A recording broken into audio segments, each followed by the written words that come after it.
buenas tardes. Vamos a dar la clase de cuidado de enfermería al niño quemado. Pero antes de iniciar, tenemos que recordar algunos aspectos de anatomía y fisiología, algunos asuntos de mucho interés y que cobran importancia cuando se va a planear el cuidado del paciente. Todos los niños tienen cerca del 60 al 70% de su cuerpo contenido en líquidos, de tal forma que tienen un mayor riesgo de deshidratación. ¿Cómo se evidencia la deshidratación en un niño? Porque hay una disminución en el volumen sanguíneo que necesariamente se ve reflejado en una disminución del gasto cardíaco. ¿Qué es el gasto cardíaco? El gasto cardíaco es el volumen de sangre que el corazón es capaz de expulsar en cada contracción. Si ese volumen cardíaco, si ese volumen sanguíneo disminuye el gasto cardíaco, el volumen de sangre, la cantidad de sangre que llega a los diferentes órganos y sistemas es menor. De tal forma que la cantidad de oxígeno que llega también a órganos y sistemas es menor. Y no podemos olvidar que la sangre tiene un contenido importante de serie roja,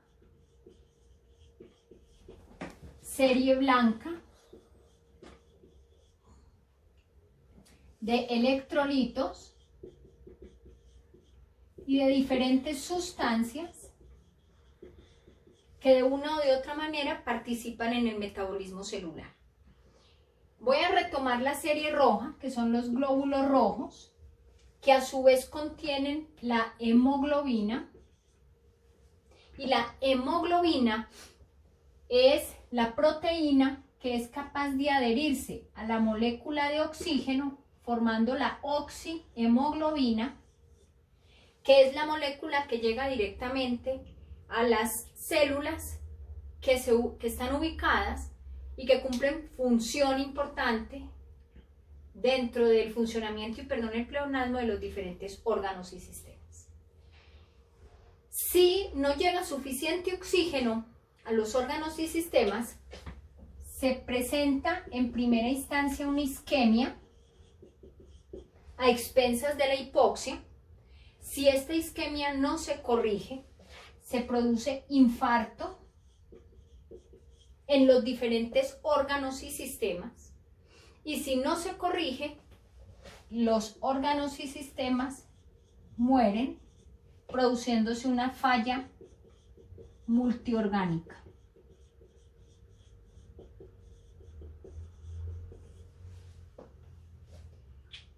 Tenemos que comprender este proceso que yo trato de hacer muy elemental para poder empezar a identificar cuáles serían los cuidados de enfermería que han de brindarse al paciente quemado. Primero, tenemos que tener como premisa que el niño tiene un volumen importante de líquidos en su cuerpo, lo que significa que el riesgo de deshidratación es muy alto. Si el riesgo de deshidratación es muy alto, lo primero que tenemos que hacer cuando el niño llega quemado al servicio de urgencias es canalizar mínimamente 2 accesos venosos periféricos. ¿Por qué periféricos?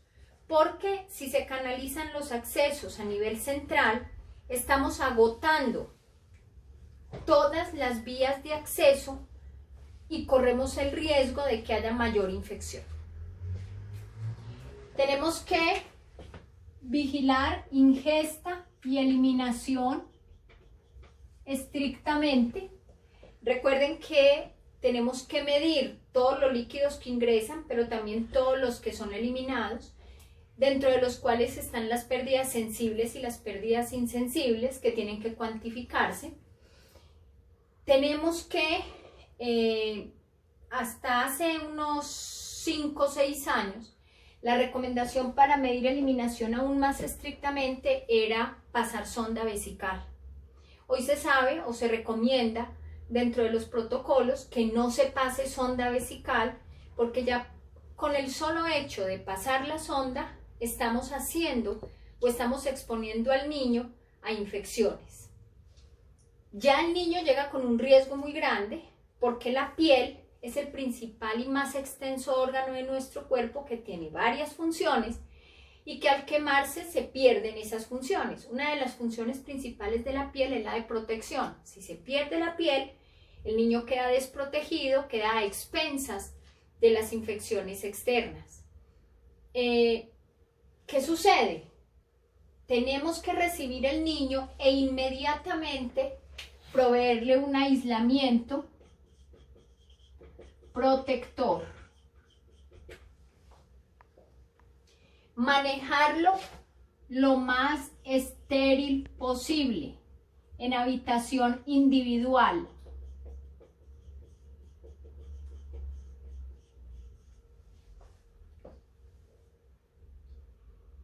Sabemos que el niño está con disminución del volumen sanguíneo porque perdió la piel, y cuando se pierde la piel se altera una de las funciones de la piel, que es mantener el equilibrio hidroelectrolítico. Recordemos todo lo que es la función bomba sodio-potasio y lo que implica esta relación de sodio-potasio para mantener el equilibrio hídrico en nuestro cuerpo. Se disminuye el gasto cardíaco, y al disminuirse el gasto cardíaco sucede todo el proceso metabólico y fisiológico que les mencioné al comienzo. ¿Cómo nosotros identificamos que hay alguna alteración hemodinámica? ¿Qué es lo que se ve reflejado cuando hay disminución del gasto cardíaco? Entonces, tenemos que tomar presión arterial, pulso, oximetría, presión arterial media, constantemente, ojalá cada media hora en la fase aguda, cada hora, y así a medida que el niño va teniendo equilibrio, pues se va espaciando la medida y la toma de estos signos vitales, que son muy importantes para poder identificar si hay una alteración hemodinámica. Resulta que el cuerpo, cuando hay una disminución en el gasto cardíaco, es muy sabio y produce a través del sistema simpático unos efectos de vasoconstricción y vasodilatación refleja que tienen acción directa sobre la contracción cardíaca. Me explico. En un comienzo puede aumentar la tensión vascular, haciendo que la luz de las arterias y venas disminuya, lo que hace que la presión aumente. ¿Para qué busca eso? Para que aumentando la presión, el flujo sanguíneo llegue a los órganos y sistemas en donde no está llegando. Como no es suficiente aumentar esa presión para que los órganos y sistemas estén absolutamente irrigados, entonces el cuerpo nuevamente reacciona con un proceso de vasodilatación. Con la vasodilatación, entonces el cuerpo nuevamente empieza a sentir lo que implica una vasodilatación, que es nuevamente hipoxia y alteraciones en órganos y sistemas. Y eso se convierte en un círculo vicioso que desencadena en últimas la hipoperfusión, desencadenando la isquemia. La oximetría es muy importante. En todos los casos debe ser mayor de 90%. Si no es mayor del 90%, el niño está entrando en una hipoxia por esta circunstancia. Entonces, ¿qué debemos hacer? Administrar oxígeno. En los protocolos dice que se debe administrar oxígeno a través de sistemas de alto flujo, Venturis, por ejemplo. Pero si estamos en una unidad de segundo nivel o primer nivel, donde no hay Venturis por cualquier razón, debemos administrar oxígeno por cánula, por cualquier sistema que permita aporte externo adicional de oxígeno a lo que el niño es capaz de captar con su sola respiración. Si sabemos que hay una hipoxia, otro cuidado de enfermería importante es la valoración del estado de conciencia. Esta valoración del estado de conciencia se debe hacer cuando llega y cada hora, si vemos que el niño se está deteriorando mentalmente, y se hace a través de la aplicación de una escala que se llama la escala modificada de Glasgow, la cual es capaz de valorar de acuerdo al puntaje que se obtenga luego de aplicar si el niño está consciente o si por el contrario se está profundizando y está dejando de tener conciencia de su tiempo, estado y lugar en el mundo real. La escala de Glasgow modificada valora ante un estímulo doloroso la respuesta motora del bebé, la respuesta verbal y la apertura ocular. Las respuestas dolorosas, las respuestas al estímulo doloroso en los niños, pues es como ha de esperarse. Uno hace el estímulo doloroso, por ejemplo en el lecho ungueal, con un lápiz, lo pone aquí duro, es un dolor que estimula las fibras nerviosas más profundas, lo que hace que el niño pueda reaccionar así, motoramente, mueve los pies, las manos, abre los ojos, grita, si está consciente. Si el niño está en estupor o está entrando en estupor profundo o en coma, pues medianamente abrirá los ojos o se quejará. Otro estímulo doloroso que es común que nosotros hacemos es con los nudillos, apretar el esternón, hundirlo fuertemente, también es un estímulo doloroso que practicamos con frecuencia, o con las uñas apretar las tetillas, por ejemplo. Si el niño no reacciona es porque está inconsciente y tiene una calificación que en la clase del paciente neurológico y CONTEC les van a dar claridad.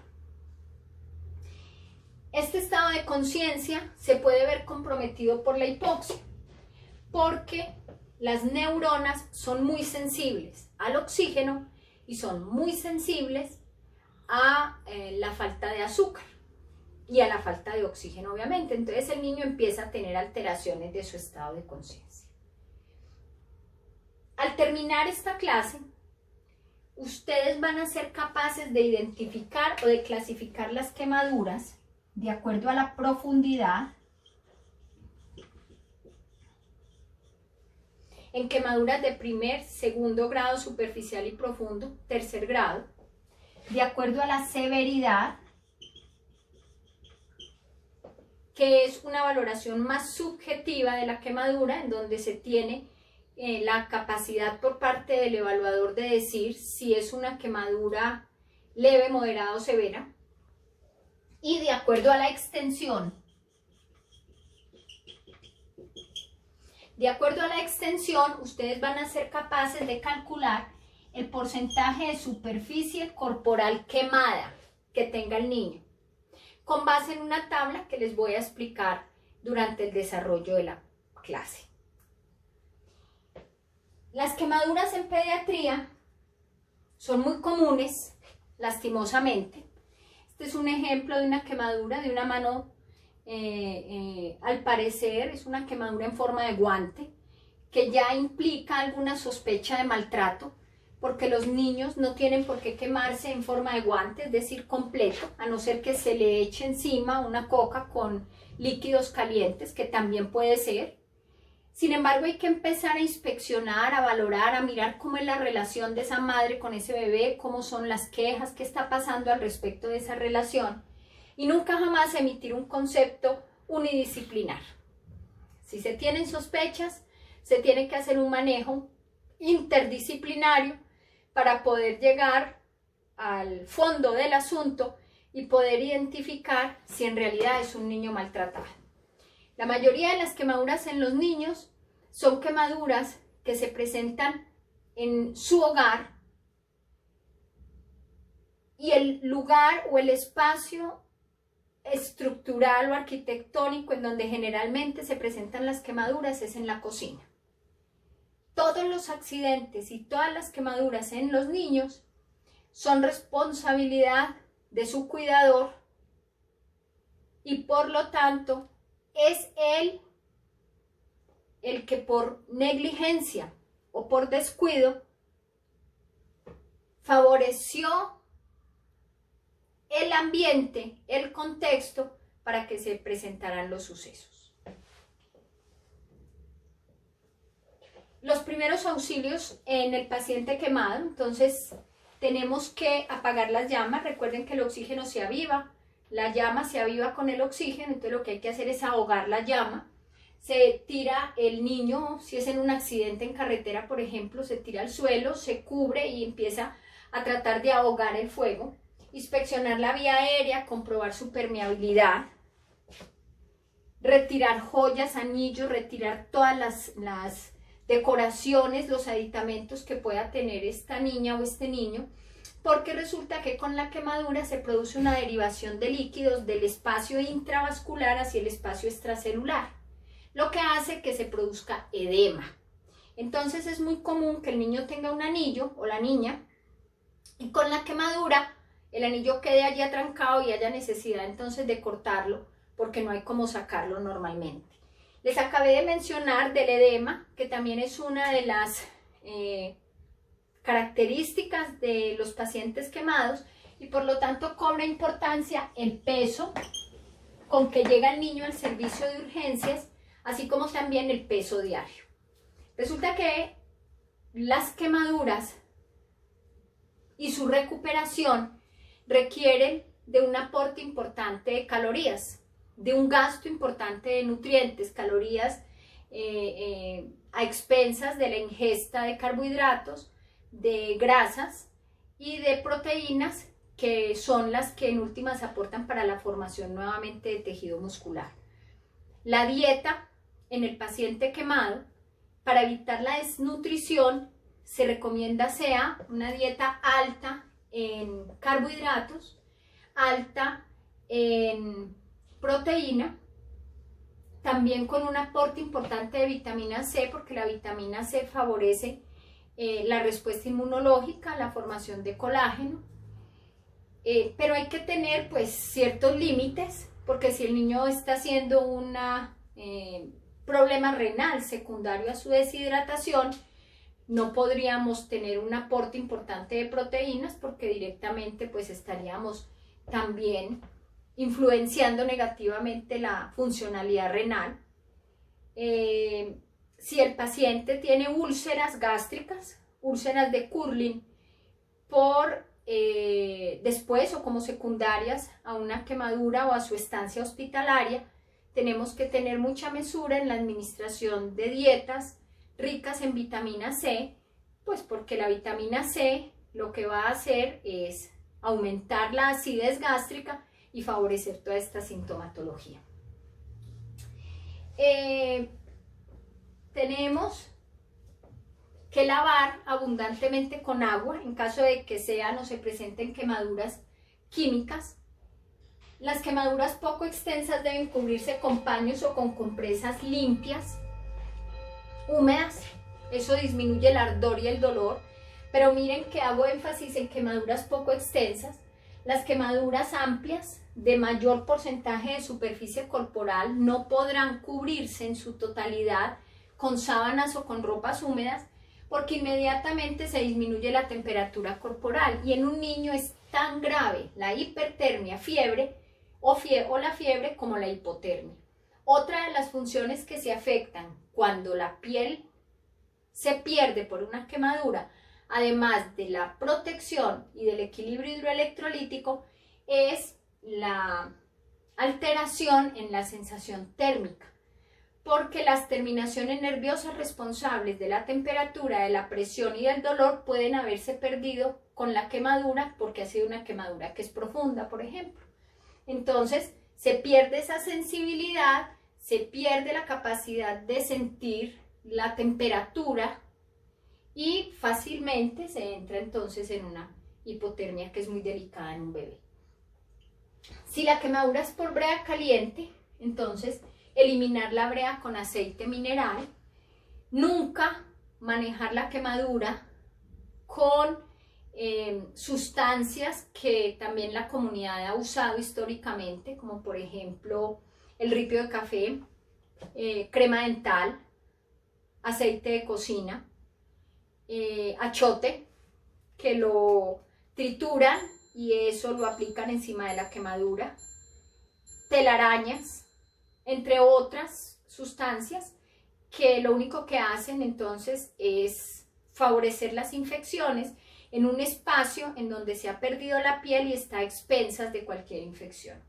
El niño tiene un riesgo muy alto de infección, por eso es que tenemos que aislarlo y manejarlo lo más esterilmente posible, porque el bebé pues tiene todo su sistema inmunológico inmaduro, perdió la piel, que es la que lo protege del exterior y de todas las afecciones externas que puedan estarlo atacando, y además tiene alteraciones en el sistema inmunológico porque algunas células como los macrófagos dejan de cumplir su función fagocítica y esto hace pues que tenga una afectación directa sobre el control de infecciones. Hay alteración en la producción de otras células de defensa. Se presenta alteración en la producción de las inmunoglobulinas G, M, D y E, lo que hace entonces que el sistema linfático también se vea afectado. Entonces el niño está a expensas de cualquier tipo de infección. Dentro de las generalidades de las quemaduras tenemos que tener presente que las quemaduras son lesiones producidas en la piel, pero también se encuentran lesiones en mucosas y anexos. Las quemaduras de mucosa son muy complejas, muy complicadas, porque cuando la mucosa se quema, por ejemplo, una quemadura por aspiración de aire caliente en un incendio, la mucosa empieza a reaccionar no inmediatamente, no de forma aguda, sino que demora un poco en empezar a edematizarse a tal punto que puede cerrarse por completo la luz del tubo respiratorio.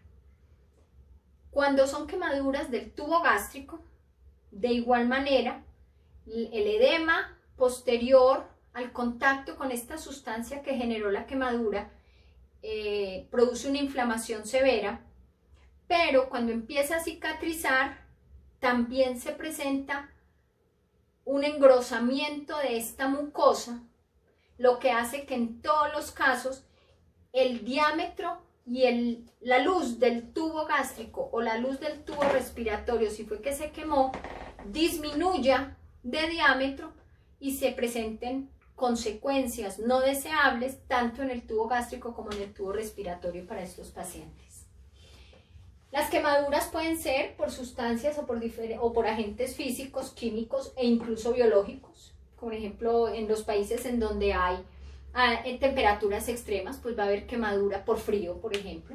Se presentan múltiples manifestaciones clínicas y alteraciones sistémicas. Miren, aquí traté de esbozarles un poco. El 80% de todas las quemaduras ocurren en los niños y más comúnmente ocurren en la cocina.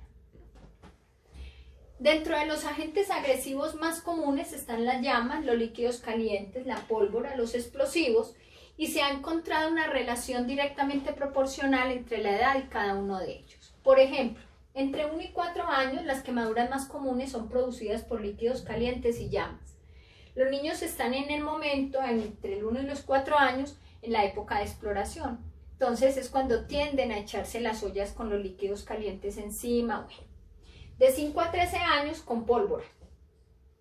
Y los niños mayores de 13 años ya empiezan su actividad laboral en muchas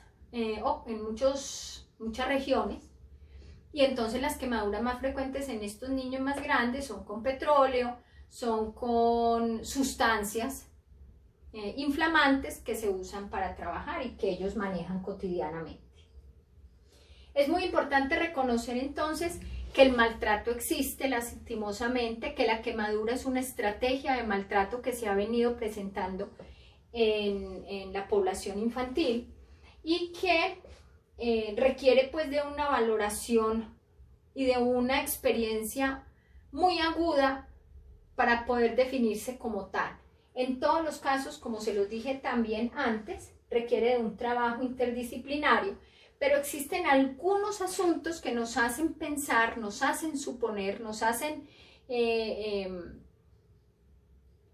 tener el presentimiento de que el bebé está maltratado, pues porque el niño está quemado en forma de guante, como la diapositiva en donde les mostraba la manito quemada, en quemaduras profundas de una sola área, en donde está la marca clara del objeto con que se produjo la quemadura, por ejemplo la marca de una plancha de ropa en la nalga, en la espalda, o cuando el niño tiene pequeñas quemaduras, como por ejemplo si se coge un cigarrillo y se le quema varias veces.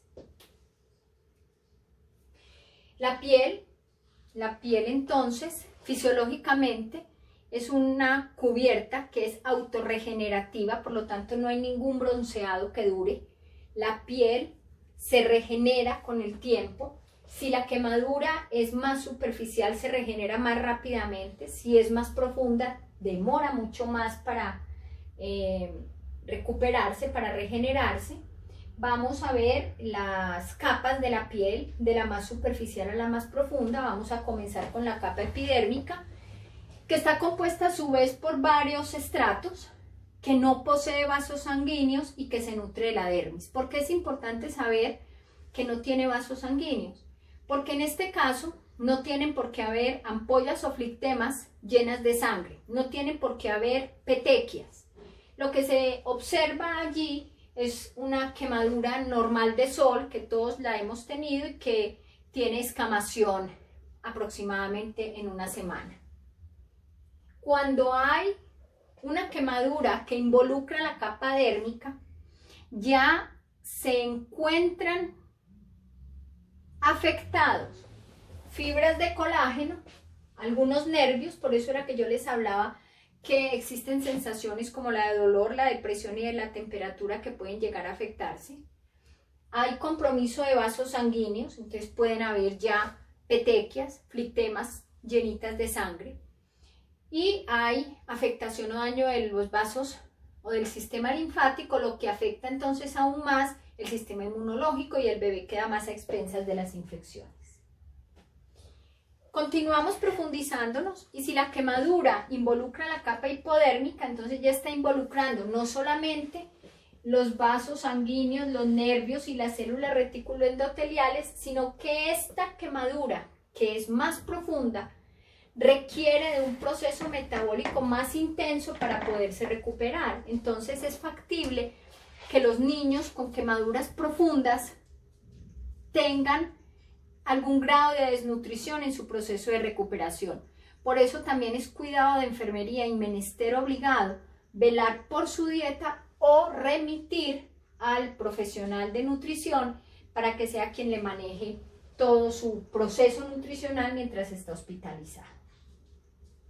Cuando hay una quemadura, no solamente se quema la piel, se queman apéndices funcionales, se queman los folículos pilosos, las glándulas sebáceas, las glándulas sudoríparas, hay alteración electrolítica, se pierden las funciones de la piel, como les he venido contando en estos momentos, se pierde la homeostasia de líquidos y electrolitos, que es una de las funciones de la piel, se altera y se aumenta la evaporación del agua corporal, que esto ayuda a la deshidratación.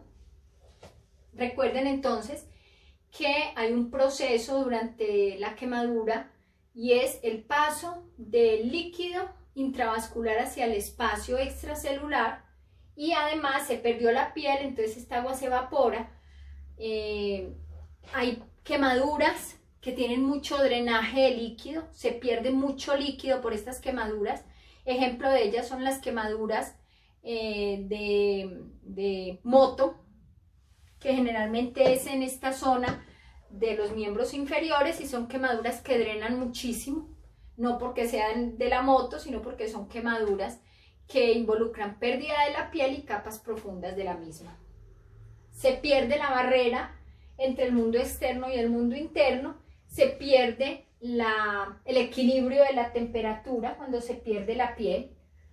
No podemos olvidar que la piel es el conducto de entrada sensorial. Nuevamente, la piel cumple una función importantísima para proteger contra la infección, y la piel permite la conciencia de la presión, del dolor y de la temperatura. La clasificación entonces de las quemaduras, de acuerdo a la profundidad, las quemaduras se clasifican en quemaduras grado 1, grado 2 superficial, grado 2 profunda y grado 3. Estas son algunas de las características de las manifestaciones clínicas de cada una de las quemaduras de acuerdo a su compromiso y de acuerdo al grado de profundidad. La resolución, miren que la grado 1 tiene una resolución aproximada de 7 semanas, pero la grado 3 puede llegar a 3 meses y puede requerir injertos o colgajos para su recuperación. ¿Por qué pongo el reloj? Porque en pediatría, en el cuidado del niño, es muy importante la atención inicial rápida para evitar la deshidratación y que se desencadene toda esta cadena de consecuencias por la deshidratación en ese bebé. Miren esta mano, es una mano con una quemadura. Podría verse como una quemadura grado 2 superficial, que de acuerdo a la severidad, el evaluador puede decir si es una quemadura leve, moderada o grave o severa. Es más subjetiva esta valoración. Sin embargo, para poder hacer una clasificación completa de la quemadura hay que clasificarlas de acuerdo a la profundidad, de acuerdo a la severidad y de acuerdo a la extensión. De acuerdo a la extensión, utilizamos este cuadro aquí presente, el que estoy presentando, en donde se le ha dado o se le ha asignado un porcentaje a cada espacio anatómico. A la cabeza y al cuello 19%, a los miembros inferiores 13%, miembros superiores 9% cada uno, tronco anterior y posterior 36%, es decir, si el bebé se quema solo el tronco anterior sería el 18%, genitales y periné el 1%. Solo hasta el primer año de vida. ¿Por qué? Porque el niño, mientras más pequeño, mayor va a tener el perímetro cefálico. A partir del primer año de vida, se le resta 1% a la cabeza y cuello y se le suma a los miembros inferiores 0.5% hasta los 10 años. ¿Por qué a los miembros inferiores 0.5%? Porque a partir del primer año el niño empieza a crecer, a aumentar su anatomía, su geografía anatómica a expensas de los miembros inferiores. Entonces a los 2 años el bebé, si se quema toda la cabeza, va a contar con un 18%, o si se quema ambos miembros inferiores, entonces estaría con un 13.5% por un miembro inferior y 13.5% por el otro miembro inferior, es decir, un 27% en total. ¿Por qué hasta los 10 años de vida? Porque a partir de los 10 años de vida, entonces ya el niño tiene una geografía anatómica similar a la de un adulto. Entonces ya, miren, nótese que en cabeza y cuello ya no es 19%, sino 9%. Miembros inferiores 18% en total. 9% miembros superiores cada uno, 36% tronco anterior y posterior y 1% genitales y periné. Las diferencias de las quemaduras entre un adulto y un niño son muy significativas y tienen que ser analizadas para poder brindar el cuidado respectivo en cada caso. Los porcentajes de superficie corporal quemada en los diferentes grupos poblacionales son diferentes, ya lo explicamos. Existen diferencias en cantidad y distribución de los líquidos en los diferentes compartimentos orgánicos. En los niños los trastornos hídricos y electrolíticos son mucho más severos y pueden llegar rápidamente a presentar shock hipovolémico y neurogénico. Aquí está esbozado en el comienzo de la presentación. Los niños tienen menos capacidad de defenderse, inmunidad humoral y celular, por lo tanto tienen mayor tendencia a infectarse. El niño quemado presenta no solo un compromiso físico, sino también un gran compromiso psicológico, que en últimas no le va a favorecer su recuperación mientras esté en la instancia hospitalaria. ¿Qué se pide? Que el niño esté en compañía de las personas que afectivamente más representan para él y generalmente en las unidades pediátricas se ha ambientado de tal forma que los niños puedan sentirse tan cómodos como puedan estarlo en un hospital, pero no alejados del juego, de las risas, de actividades recreativas que de una o de otra manera les cambien esa percepción y esa sensación de dolor, de pesadumbre, de tristeza, de aislamiento y de soledad que generalmente se siente cuando se está hospitalizado. En la literatura se ha descrito las zonas de Jackson como aquellas reacciones tisulares que se presentan cuando hay una quemadura. Y son definidas como la zona de coagulación, la zona de éstasis isquémica o de congestión venosa y la zona de hiperemia. La zona de coagulación. En la zona de coagulación, entonces, es el lugar donde directamente se ha producido el daño. En la zona de éstasis o de congestión venosa es la que tiene mayor importancia debido a que es en ella donde se realiza una reanimación adecuada que puede llegar a tener mayor impacto. Y la zona de hiperemia es la más externa, es la que hace como un aro rojo delimitando la zona interna de coagulación y la zona de éstasis o de congestión venosa que se tiene luego de una quemadura. Las alteraciones sistémicas. Las alteraciones sistémicas fueron estudiadas por el Dr. Benein y las clasificó en periodo de reacciones inmediatas, periodo de alteraciones texturales y humorales y el periodo intermedio de recuperación. En el periodo de reacciones inmediatas, entonces está la quemadura, el niño siente dolor, siente temor, se presenta una vasodilatación refleja que genera un shock neurogénico, que luego genera una liberación de adrenalina, que produce una vasoconstricción refleja, produciéndose entonces una alteración hemodinámica importante, que si no es capaz suficientemente de generar equilibrio y continúa un desequilibrio hidroelectrolítico y hemodinámico, se pasa al segundo periodo, que es el de alteraciones texturales humorales.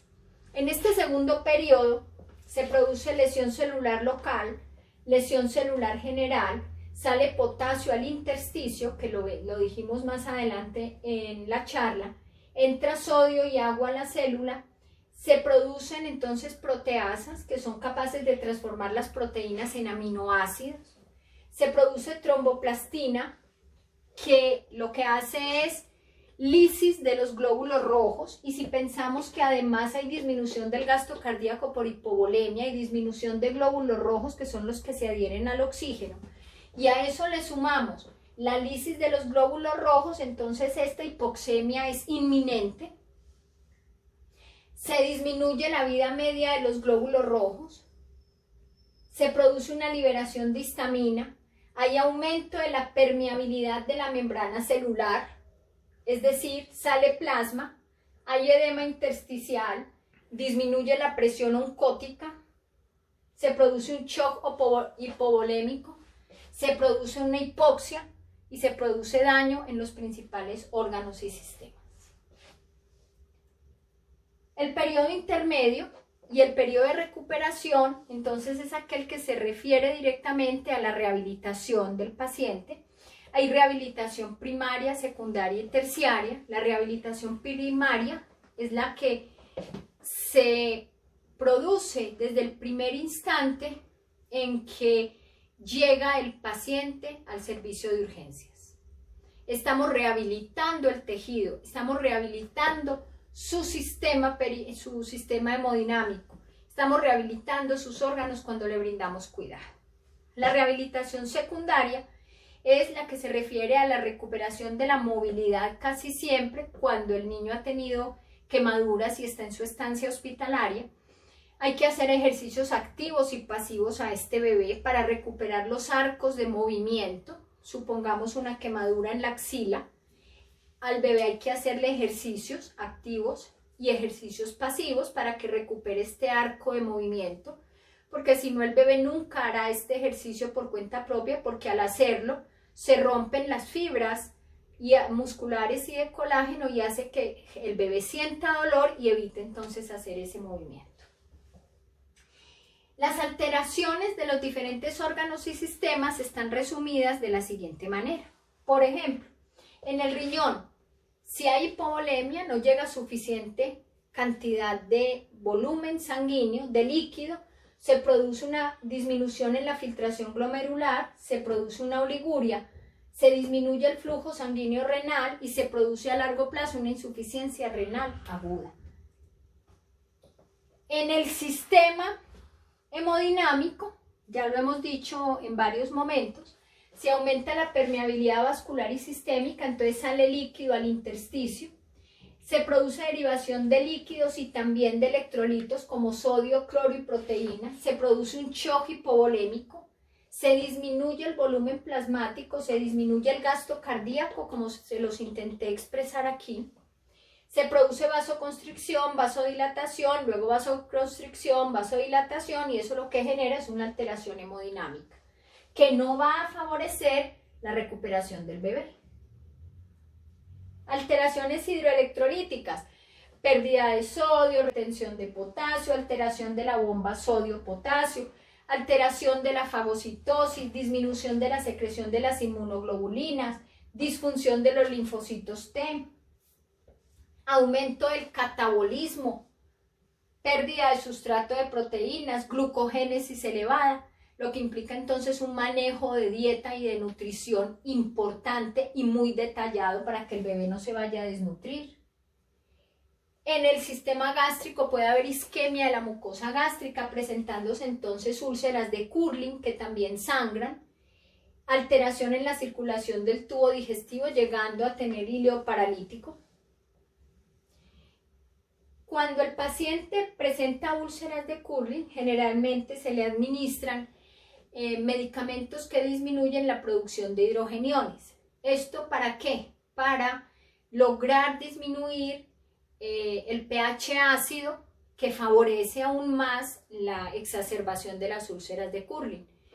Se les da dietas fraccionadas y se mira tolerancia versus dieta para identificar de una o de otra manera cómo es el proceso de recuperación del paciente, no solo con tratamiento farmacológico, sino también con tratamientos no alternativos, sino alternos, que favorecen en últimas pues toda la recuperación integral del mismo.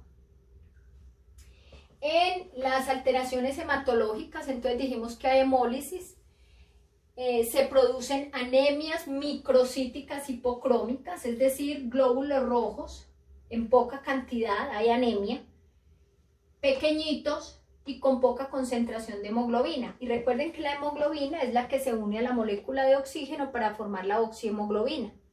Entonces, aquí esta anemia microcítica hipocrómica es la que en últimas va a responder por la hipoxemia que el paciente va a tener.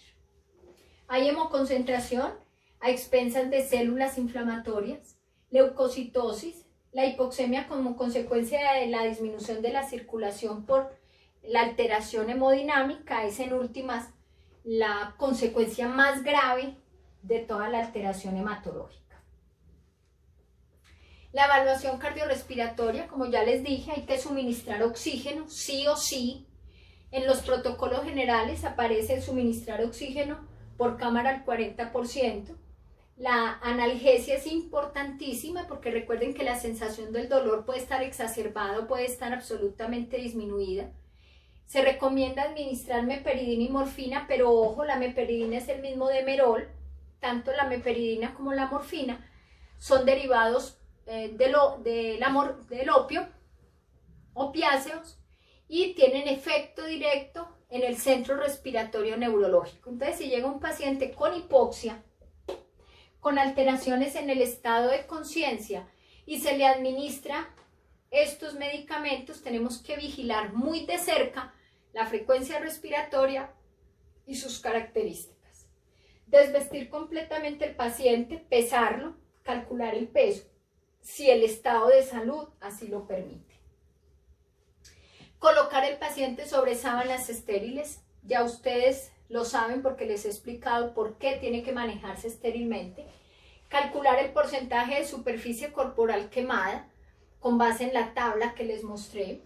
Cubrir el paciente con sábanas estériles, de alguna manera se protege del frío, de esta manera. Canalizar venas de buen calibre, tomar muestras para exámenes, hemoleucograma, para pruebas cruzadas, aprovechar la canalización de las venas para tomar las muestras de sangre en ese instante en los tubos requeridos para diferentes exámenes y análisis de laboratorio, para evitar nuevamente chuzar o puncionar al bebé, porque recuerden que cualquier agresión en el bebé puede ser pues un caos verdadero. Entonces hay que aprovechar todos los momentos para evitar de una o de otra manera volver a invadir el bebé de una manera traumática.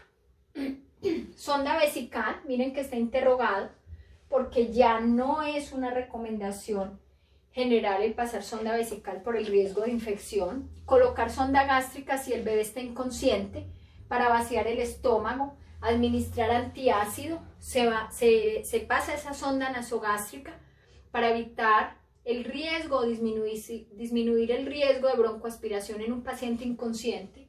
Lavar y retirar la ropa adherida con solución salina, inmunizar para tétanos si la quemadura es secundaria a un accidente, monitorizar signos vitales, ya saben por qué es importante monitorizar los signos vitales, hidratar, sí, en todos los casos, tomar la presión arterial media de tal manera que esta medición de presión arterial media es la que me va a decir qué tan hidratado está el paciente, cuál ha sido la respuesta del mismo a los líquidos que se le han administrado.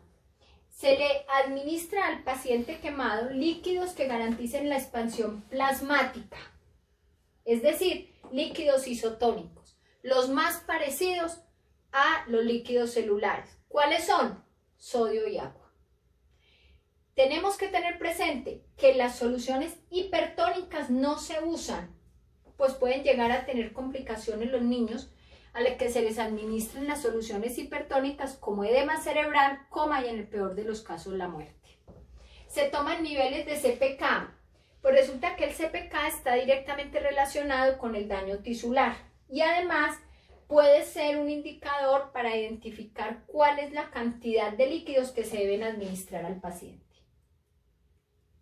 Cuando tenemos el paciente estable, entonces hacemos el examen físico cefalocaudal, elaboramos diagnósticos de enfermería, brindamos atención psicosocial o lo remitimos para tal fin, elaboramos historia clínica, planeamos el cuidado, atendemos la respuesta metabólica remitiéndolo al nutricionista, ojalá siempre y en todos los casos, para recuperación nutricional.